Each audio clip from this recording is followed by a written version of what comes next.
सबसे पहले बात कर लेते हैं कोरोना विस्फोट की, क्योंकि कोरोना की तीसरी लहर ने दस्तक दे दी है। ये सवाल इसलिए उठ रहा है क्योंकि लगातार कई राज्यों में मामले बढ़ते जा रहे हैं, जिसने चिंता बढ़ा दी है। दिल्ली, मुंबई में लगातार मामले बढ़ते जा रहे हैं, हजारों केस सामने आ रहे हैं और केवल दिल्ली मुंबई नहीं बल्कि कई शहरों और कई राज्यों में लगभग केसेस बढ़ते जा रहे हैं। परेशानी बढ़ गई है, सतर्कता की बहुत जरूरत है। इस रिपोर्ट को देखिए।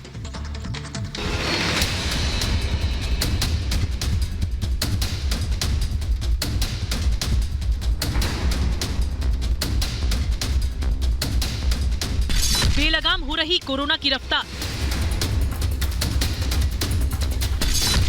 चंद दिनों में कई गुना बढ़े केसेस। दिल्ली मुंबई में कोरोना विस्फोट। देश की राजधानी दिल्ली एक बार फिर कोरोना का बड़ा केंद्र बनती जा रही है। दिल्ली में पॉजिटिविटी रेट भी बढ़ता जा रहा है।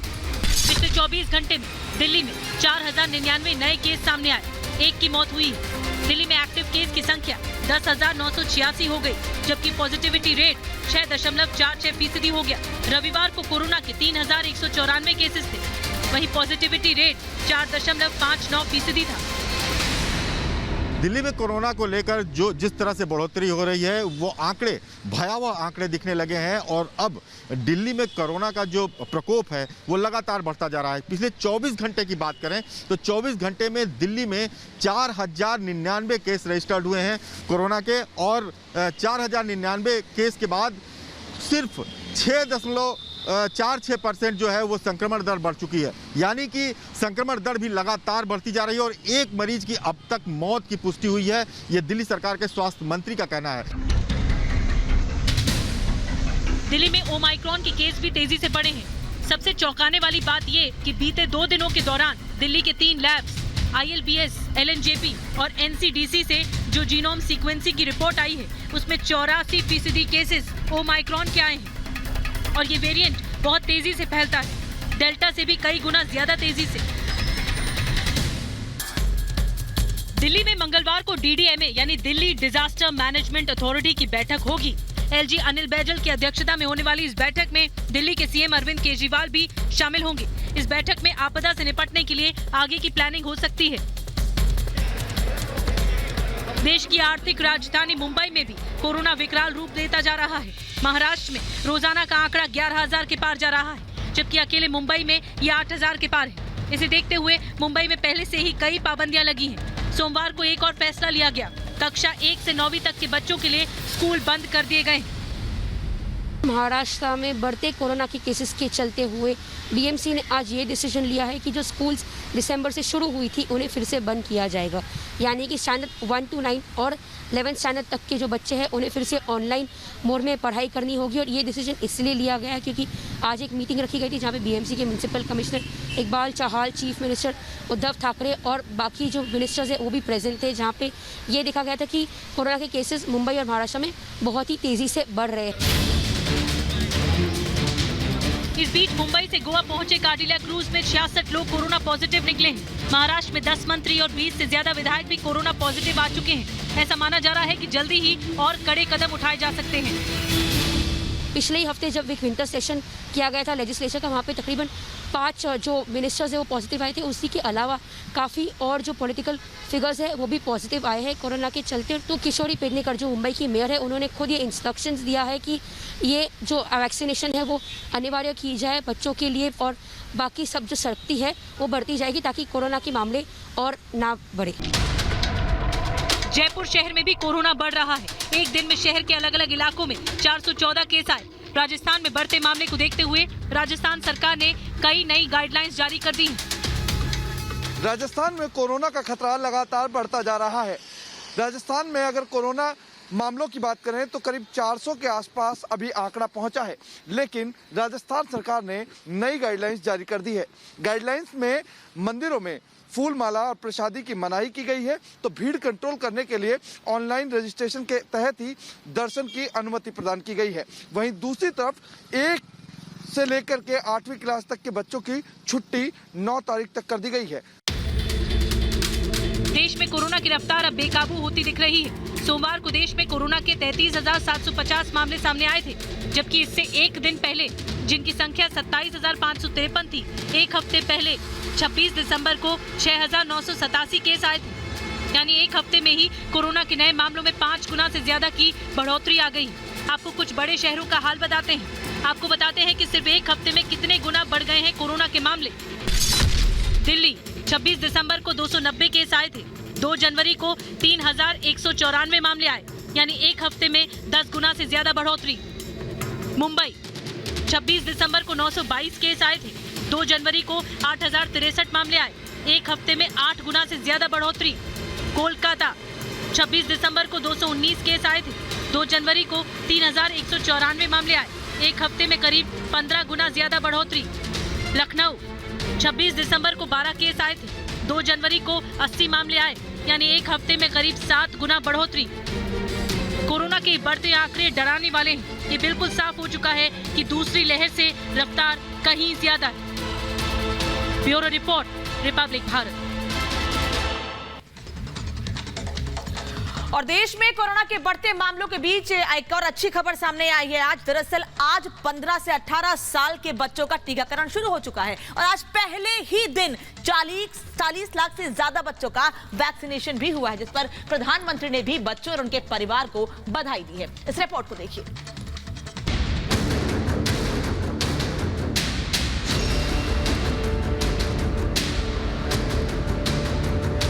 कोरोना से बचाव में एक बड़ा हथियार है वैक्सीन। देश में सोमवार से 15 से 18 साल के बच्चों का वैक्सीनेशन शुरू हो गया। पहले ही दिन 40 लाख से ज्यादा बच्चों को वैक्सीन का पहला डोज लग गया। देश में टीकाकरण कार्यक्रम में ये एक बड़ा कदम है। कोरोना महामारी से जंग इस वक्त हिंदुस्तान ने तेज कर दी है। 15 से 18 साल के बच्चों का वैक्सीनेशन शुरू हो गया है और मैं आपको बताना चाहूंगी कि इस वक्त मैं आरएमएल हॉस्पिटल के अंदर मौजूद हूँ। को यहाँ पर दिखाना चाहूंगी तस्वीरें। एक बार आप ये देखें, यहाँ पर 15 से 18 साल के जो बच्चे हैं वो यहाँ पर बैठे हुए हैं वेटिंग रूम में, इंतजार कर रहे हैं अपनी अपनी बारी का। और आपको बता दें जिस तरीके से वैक्सीनेशन ड्राइव ये चल रहा है, इसमें 8 लाख से ज़्यादा बच्चे जो है अपना वैक्सीनेशन रजिस्टर कर चुके हैं। और यहाँ पर आप देखिए वेटिंग रूम में यहाँ पर बच्चे बैठे हैं और एक एक करके उस जगह पर बच्चों का वैक्सीनेशन किया जा रहा है। 15 से 18 साल की जो वर्ष की जो बच्चे हैं उनको आज से वैक्सीनेशन ड्राइव शुरू हो गई है। जिनसे बात करी मुख्यमंत्री ने, वो बच्चे हमारे साथ मौजूद हैं। बाबा ने बातचीत करी थी मुख्यमंत्री ने। जी क्या कुछ कह रहे थे, क्या कहा कि आपको वैक्सीनेशन लगवाने के बाद कैसा फील हुआ, कैसा लग रहा है आपको? कोई अजीब सा तो नहीं लग रहा है इस तरह से? आपसे भी बात करी? जी, उन्होंने कहा कि आप लोगों को कैसा फील हो रहा है और आप लोग आगे सेफ्टी के साथ रहें। जी। कोविड प्रबंधन में उत्तर प्रदेश देश ने दुनिया के अंदर और उत्तर प्रदेश ने देश के अंदर काफी सफलता प्राप्त की है। 15 से 18 वर्ष तक के बच्चों के लिए भी वैक्सीनेशन का एक अभियान प्रारंभ हुआ है। बच्चों के लिए वैक्सीनेशन की मांग काफी दिनों से थी, क्योंकि स्कूल कॉलेज भी खुल गए थे और देश में इस आयु वर्ग की आबादी करोड़ों में है। इसका फायदा इन्हें जरूर मिलेगा। 9.2 लाख स्टूडेंट्स है ऑल अक्रॉस मुंबई। जो मुंबई में 15 to 18 ईयर्स के बच्चे हैं उन्हें वैक्सीनेशन दिया जाएगा और 9 सेंटर्स हैं मुंबई में जहाँ पे वैक्सीनेशन दी जाएगी। First of all, I was very excited to get, and since I'm in 12th, I need to give my boards. That's why I thought it was necessary to get in first slot itself. भी लगता है कि Covid भी मिल सकता है and बहुत अभी जल्दी स्प्रेड भी हो रहा है कोविड। सो मैं ट्यूशन्स भी नहीं जा रही थी, स्कूल भी नहीं जा रही थी आजकल, और अब वैक्सीनेशन हो जाएगा तो फिर I can go to school. हमने डिसाइड किया क्योंकि बाद में मेरा एग्जाम्स भी था तो बीच में then it may be difficult and अभी मिलता है और फिर ज़्यादा कोविड भी बढ़ेगा और फिर मिला नहीं तो इट वुड बी बेटर। आज ये अभियान शुरू हुआ है।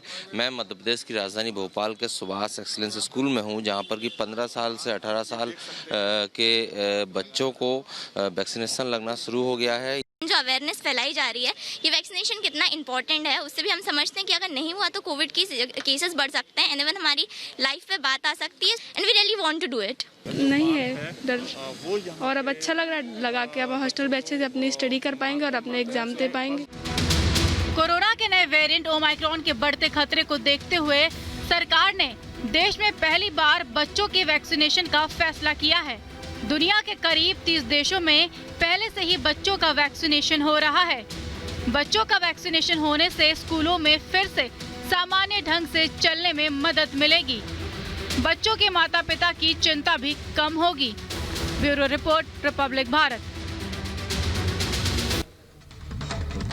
और चलिए बात कर लेते हैं जम्मू कश्मीर की, जहां श्रीनगर में सुरक्षा बलों को अहम कामयाबी हाथ लगी है। दरअसल 2 आतंकी मार गिराए गए हैं। इनमें से एक सलीम पारे था, जिसका कनेक्शन लश्कर से था। वहीं दूसरा आतंकी पाकिस्तान का हाफिज हमजा बताया जा रहा है। और जम्मू के अरनिया सेक्टर में भी एक घुसपैठिए को मार गिराया गया। और जानकारी ये भी मिल रही है कि सांबा में सीमा के पास से हथियार और ड्रग्स की बड़ी खेप जब्त की गई है। इस रिपोर्ट को देखिए।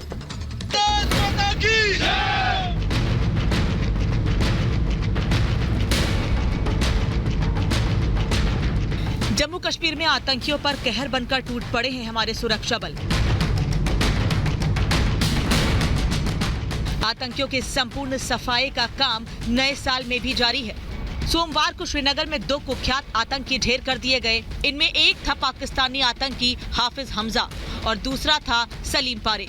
सलीम लश्कर तैयबा से जुड़ा था। शालीमार इलाके में मुठभेड़ हुई। आज जब श्रीनगर पुलिस को खबर मिला कि शालीमार बाग में सलीम पारे घूम रहा है हथियार लेके और किसी सॉफ्ट टारगेट को टारगेट कर रहा था, श्रीनगर पुलिस सीआरपी का लेके कॉर्डन डाला। कॉर्डन डालने के बाद मिलिटेंट ने फायरिंग किया और जवाबी कार्रवाई में सलीम पारे मारा गया। पुलिस सीआरपी के लिए बहुत बड़ी कामयाबी है। बताया जा रहा है कि पारे 2016 से एक्टिव था। पुलिस को सूचना मिली कि पारे और उसका विदेशी आतंकवादी साथी घूम रहे हैं। श्रीनगर पुलिस मौके पर पहुंची और गोलीबारी शुरू हुई, जिसमें सलीम पारे मारा गया। इस दौरान घटनास्थल से उसका साथी फरार हो गया। उसका पीछा किया गया, बाद में वो भी मारा गया। दूसरा आतंकी हाफिज बांदीपोरा में 2 पुलिसकर्मियों की हत्या में शामिल था और इस आतंकी घटना के बाद वो श्रीनगर के हरवान इलाके में चला गया था। वहीं जम्मू सेक्टर में सीमा पर घुसपैठ की कोशिश नाकाम कर दी गई है। बीएसएफ ने जम्मू के अरनिया सेक्टर में अंतर्राष्ट्रीय सीमा पर घुसपैठ की कोशिश को नाकाम कर दिया। जवानों ने एक घुसपैठिए को मार गिराने में सफलता पाई। पिछले 3 दिनों में पाकिस्तान की ओर से घुसपैठ की ये दूसरी साजिश रची गई है। इससे पहले कुपवाड़ा में आतंकी ने घुसपैठ करने की कोशिश की थी, जिससे सेना के जवानों ने मार गिराया था। अरनिया सेक्टर में तलाशी अभियान भी चलाया जा रहा है। हालांकि घना कोहरा और मौसम थोड़ी बाधा पैदा कर रहा है। अंतर्राष्ट्रीय सीमा के अरनिया सेक्टर के बुलेचक में भारतीय बीएसएफ ने एक पाकिस्तानी घुसपैठिए को मार गिराया है। घटना 12:40 की बताई जा रही है, जब घुसपैठिए ने भारतीय सीमा में घुसने का प्रयास किया। बीएसएफ के जवानों ने उसे वापस जाने के लिए लगातार जो रिटेलिएटरी फायर था वो किया। सबसे पहले वार्निंग शॉट्स हुई, उसके बाद उसे मार गिराया गया। बता दें कि ये साल 2022 की दूसरी घुसपैठ की कोशिश है। इससे पहले कुपवाड़ा में 1 जनवरी को आतंकियों की तरफ से घुसपैठ की कोशिश की गई थी, जिसमें कि पाकिस्तानी सैनिक को भारतीय सरजमी पर भेजा जाना था, लेकिन वहां भी सुरक्षा बलों ने पाकिस्तान के इस प्लान को विफल किया था। और आज जम्मू में भी पाकिस्तान का यह प्लान विफल हुआ है।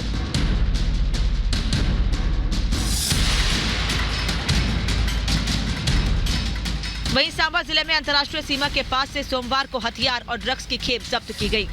बीएसएफ के अधिकारियों ने बताया कि चमलियाल सीमा चौकी के पास जंगली घास में छिपे एक सफेद रंग के बोरे में यह सामान मिला। इनमें 3 AK-47 राइफल भी शामिल हैं। बताया जा रहा है कि ये सब पाकिस्तान की ओर से भेजा गया था।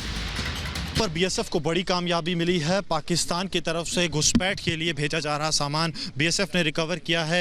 ये देखिए, ये पाकिस्तान के जो ये वहाँ पर बैग है जिसमें ये आया था, जिसमें साफ लिखा है कि इसे पाकिस्तान में बनाया गया है।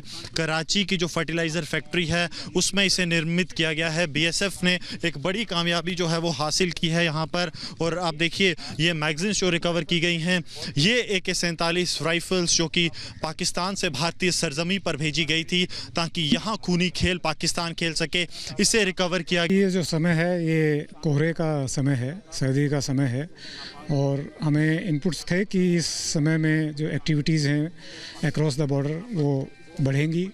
और कुछ स्पेसिफिक इनपुट भी हमें मिले थे कि कुछ प्रयास किए जा रहे हैं घुसपैठ के या आर्म्स और नारकोटिक्स की स्मगलिंग के। तो उसके लिए हम पूरे तैयार थे, हमारी पूरी अलर्टनेस थी, हमारा जो पूरा सिस्टम है वो ज़मीन पर लागू था। तो उसी के तहत ये जो प्रयास उन्होंने किया है, हमने उसको मुंह तोड़ जवाब देते हुए हमारे ट्रुप्स ने विफल किया। जम्मू कश्मीर में आतंकियों के खिलाफ लगातार ऑपरेशन चल रहा है। आतंकियों के खिलाफ लगातार कार्रवाई हो रही है।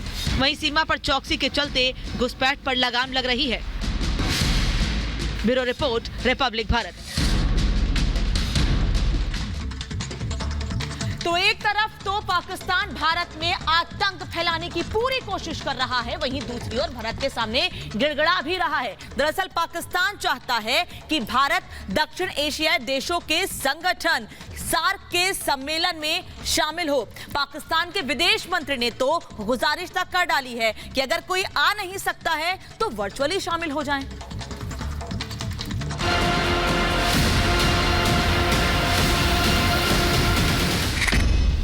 अपनी नीतियों और हरकतों के चलते पाकिस्तान दुनिया में अलग थलग पड़ता जा रहा है। आतंक के समर्थन को लेकर भारत समेत दुनिया के कई देश पाकिस्तान को कड़ी फटकार लगा चुके हैं। पाकिस्तान को उसके पुराने दोस्त भी छोड़ते जा रहे हैं। तो पाकिस्तान एक बार फिर कोशिश कर रहा है कि उसकी साख थोड़ी बहुत बची रहे।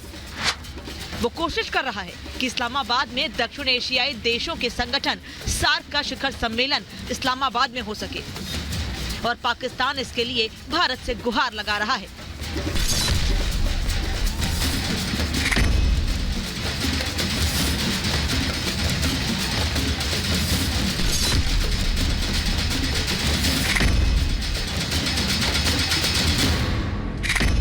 पाकिस्तान के विदेश मंत्री शाह महमूद कुरैशी ने कहा कि हम सभी सदस्य देशों को निमंत्रण देते हैं।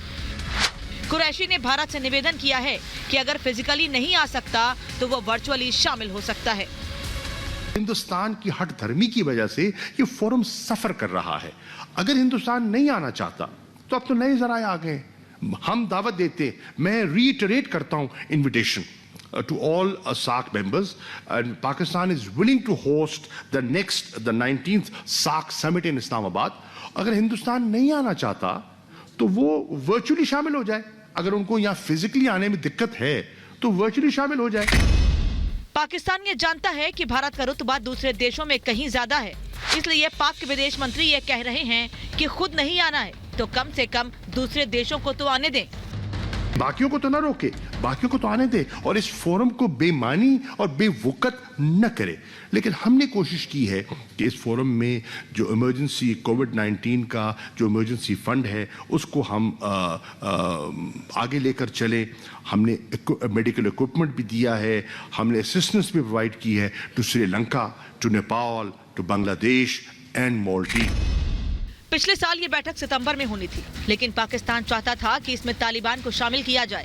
पाकिस्तान की जिद के कारण इस बैठक को रद्द कर दिया गया था। अब पाकिस्तान को लग रहा है कि ये बैठक बहुत जरूरी है ताकि कम से कम दक्षिण एशिया में उसकी कोई बात सुने। कुछ दिन पहले ही पाकिस्तान के प्रधानमंत्री इमरान खान ने सार्क समिट के आयोजन को लेकर संकेत दिए थे। अब पाकिस्तान भारत के आगे गिड़गिड़ा रहा है कि वो इस बैठक में शामिल हो जाए। Bureau report, Republic Bharat.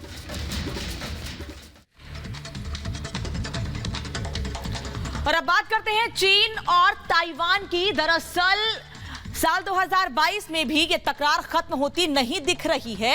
एक तरफ चीन ने यह साफ कर दिया है कि अगर ताइवान आजादी की मांग करता है तो युद्ध होगा। वहीं ताइवान ने भी यह साफ कर दिया है कि अगर चीन सेना का प्रयोग करती है तो परिणाम गंभीर होंगे। इस रिपोर्ट को देखिए।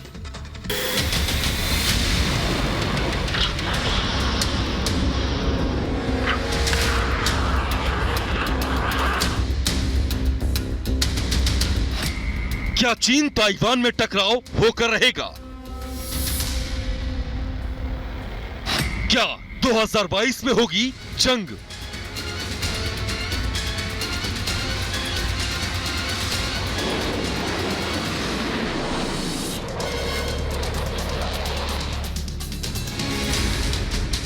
चीन और ताइवान के रिश्ते खराब होते जा रहे हैं। चीन दशकों से कहता आ रहा है कि ताइवान उसका हिस्सा है, वो ताइवान को अपने में मिलाना चाहता है। और पिछले साल चीनी राष्ट्रपति शी जिनपिंग ने भी ये साफ कर दिया था। वहीं ताइवान का साफ कहना है कि वो एक अलग आजाद देश है और जो भी उसकी आजादी पर हमला करेगा उससे निपटा जाएगा। पिछले कुछ महीनों में दोनों देशों के बीच तनाव चरम पर पहुंच चुका है और नए साल में ये कम होता नहीं दिख रहा है, बल्कि हालात युद्ध के बढ़ते जा रहे हैं। ताइवान की राष्ट्रपति साई इन वेंग ने नए साल पर चीन को चेताया है कि वो सैन्य संघर्ष के दुस्साहस की न सोचे। अगर चीन ने अपनी सीमा पार की तो अंजाम बेहद गंभीर होंगे। ताइवान की राष्ट्रपति का ये बयान ऐसे समय पर आया है जब नए साल के मौके पर चीनी राष्ट्रपति शी जिनपिंग ने एक बार फिर ताइवान को चीन में मिलाने की बात कही थी। आजादी अपराध नहीं, तानाशाही के खिलाफ होगी जंग। ताइवान की राष्ट्रपति ने कहा है कि हम ताइवान को और बेहतर बनाएंगे और चीन के दबाव में नहीं झुकने वाले हैं। ताइवान को अमेरिका का साथ।